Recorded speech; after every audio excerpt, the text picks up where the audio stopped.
ভারতের বাংলাদেশ এম্বাসিতে যে কুরবানি বন্ধ রাখার জন্য যে নির্দেশ দিয়েছিল শাবাব আহমেদ, তাকে তলব করেছে পররাষ্ট্র মন্ত্রণালয়।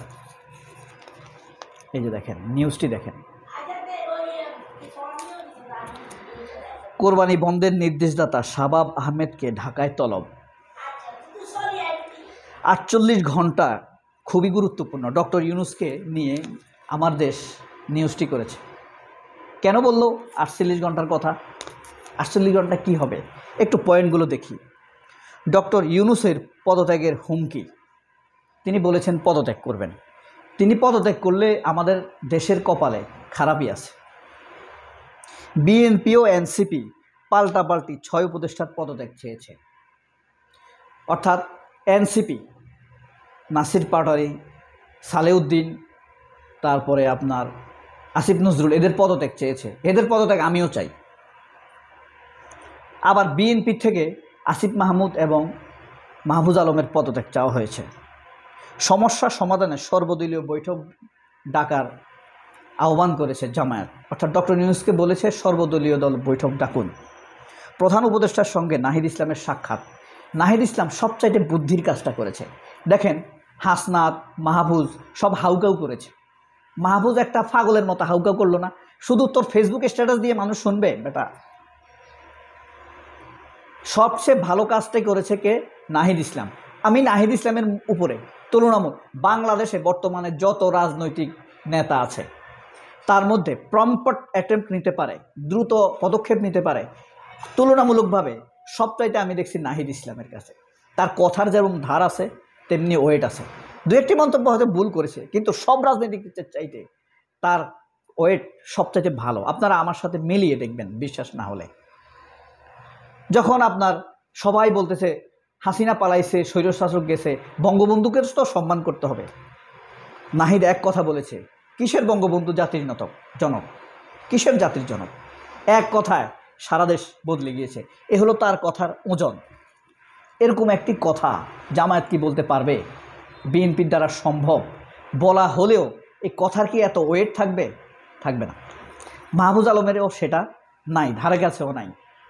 এই হিংসাতে হয়তো মাহফুজ আলম নিজেকে বেশি গুরুত্বপূর্ণ ভাবানোর জন্য অতিরিক্ত কথা বলে থাকতে পারে, মানে সেনাবাহিনীর কাছে একটু আদরণীয় হওয়ার জন্য, প্রথম আলোর কাছে, চ্যানেল আইয়ের কাছে একটু আদরণীয়, অ্যাকসেপ্টেন্স বাড়ানোর জন্য হীনমন্যতায় ভুগে যায়।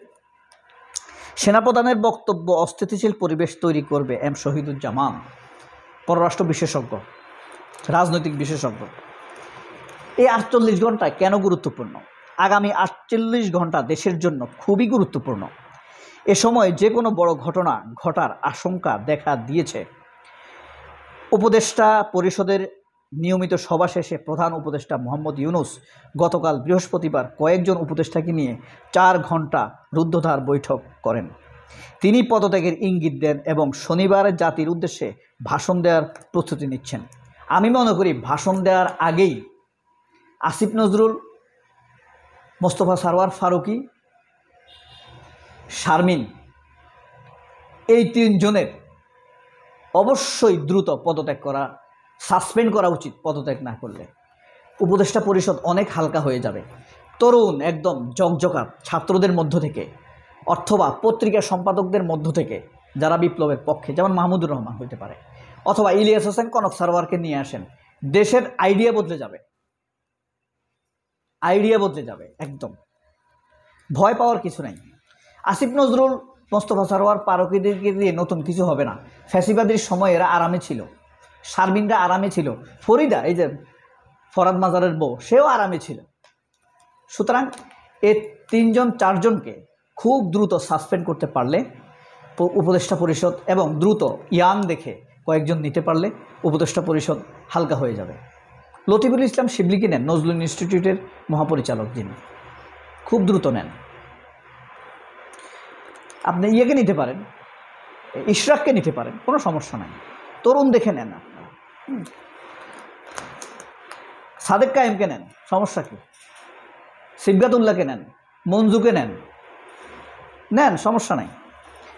এরকম কয়েকজনকে নিলে ভাষণের আগেই এটা করা উচিত। ভাষণে আস্থা চলে আসবে যদি ভাষণের আগে এটা করে। আর সাধারণ মানুষও তো চাইতে পারে, ওয়াকারের পদত্যাগ চাই, তারা ফেসবুক প্রোফাইল এটা দেখ। অন্যদিকে এনসিপি ডক্টর আসিফ নজরুল, অধ্যাপক ওয়াহিদুদ্দিন মাহমুদ ও ডক্টর সালেউদ্দিন পদত্যাগ চেয়েছে। জামায়াত ইসলামীর আমির ডক্টর শফিকুর রহমান চলমান পরিস্থিতি মোকাবেলায় আলোচনার জন্য সরকারকে সর্বদলীয় বৈঠক ডাকার অনুরোধ করেছেন। কিন্তু বিএনপি একটা দায়িত্বশীল ভূমিকা রাখা উচিত ছিল, রাখেনি। অথচ এই বিপ্লবের সবচাইতে বেশি বেনিফিশিয়ারি বিএনপি।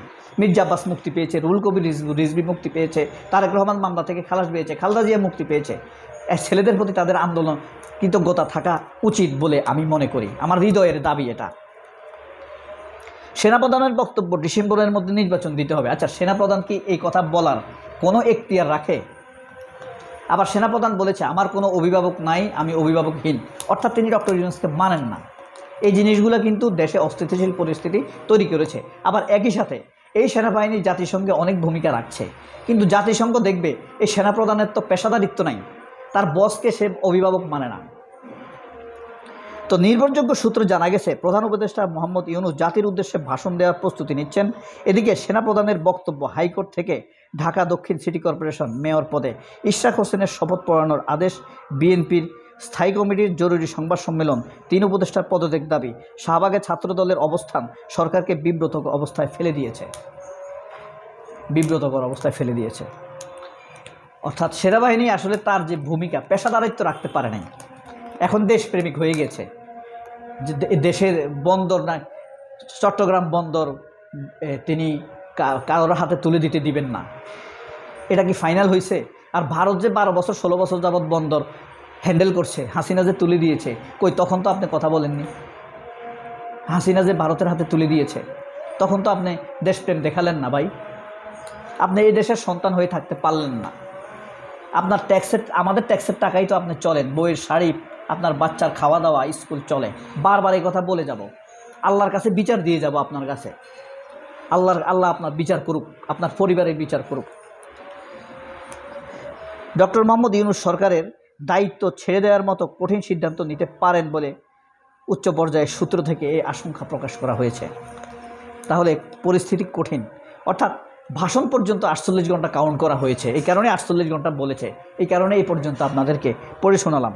রিট খারিজ ইশরাকের সংকট উত্তরণে দ্রুত নির্বাচন দিন। মির্জা ফখরুল এখনও নির্বাচনের কথা বলেছে, ভারতের মতো। ভারত 4 দিন আগে বলল বাংলাদেশে দ্রুত নির্বাচন হওয়া উচিত, এই কারণে সে এই সংকটেও নির্বাচনের কথাই বলল। উদ্ভূত পরিস্থিতি নিরসনে সর্বদলীয় বৈঠক ডাকুন জামায়াতের আমির। ডক্টর ইউনূস পদত্যাগের বিষয়ে ভাবছেন, এটা নাহিদ ইসলাম কিন্তু সাক্ষাৎ করে বলেছেন। এই কথাটি হলো সবচেয়ে ভারী কথা, সত্য কথা। আইন উপদেষ্টার পদত্যাগ চাওয়া কি উচিত নয়? সার্জিস আলম, এই লাগাম ছাড়া সার্জিস আলমের বক্তব্য ওয়েট রেখে বলতে পারে না। নির্বাচনের রোডম্যাপ ছাড়া সরকারকে সহযোগিতা করা কঠিন। বিএনপির নেতা। র্যাবের পোশাকে আমার দেশ সাংবাদিককে অপহরণের চেষ্টা। ইমদাদ হোসাইন, আবিষ্কারের 30 বছর পরেও কয়লা তোলার উদ্যোগ নেই, এটা সেনাবাহিনীর কাজ হইতে পারে। র্যাবের পোশাকে যে আমার দেশ সাংবাদিককে অপহরণের চেষ্টা করছে, এই ওয়াকারকে আর বিশ্বাস করা যাবে না। থাকছে না বিনা পরোয়ানায় পুলিশ গ্রেপ্তারের ক্ষমতা, পুলিশকে গ্রেপ্তার করা যাবে না। মুক্তিযুদ্ধে ও বঙ্গবন্ধু সম্পর্কে বিদ্বেষ ছড়ানো দণ্ডবাদ। আরও 100 জনকে পুশিন করল ভারত। আগের বক্তব্যের জন্য দুঃখ প্রকাশ। এর মাহফুজ আলমের বক্তব্য, এটা পড়লাম না, আর বিরক্তিকর লোক আমার কাছে। মানুষের পালস বুঝে না, 92% মানুষের পালস বুঝে না। এরা অসভ্য, অকৃতজ্ঞ। আন্তর্জাতিক খবর পড়ি একটা, যদি আপনারা কিছু মনে না করেন। সিরিয়ার নতুন গৃহযুদ্ধের সতর্কতা রুবিও, মানে আমেরিকার ফরেন স্টেট সেক্রেটারি। গাজা দখলের পরিকল্পনা নেতানিয়াহুর। গত 24 ঘন্টায় নিহত 107। বুঝতে পারছেন ভারত আমাদেরকে নিয়ে কি করবে? এরকমই করবে। ইরান আমেরিকার আজ 5ম দফা বৈঠক। ইসরায়েলের নিন্দায় বিভিন্ন দেশ। জাতির পিতা ইব্রাহিম আলাইহিস সালাম। আজকে শুক্রবার, অনেক সুন্দর সুন্দর নিউজ আছে।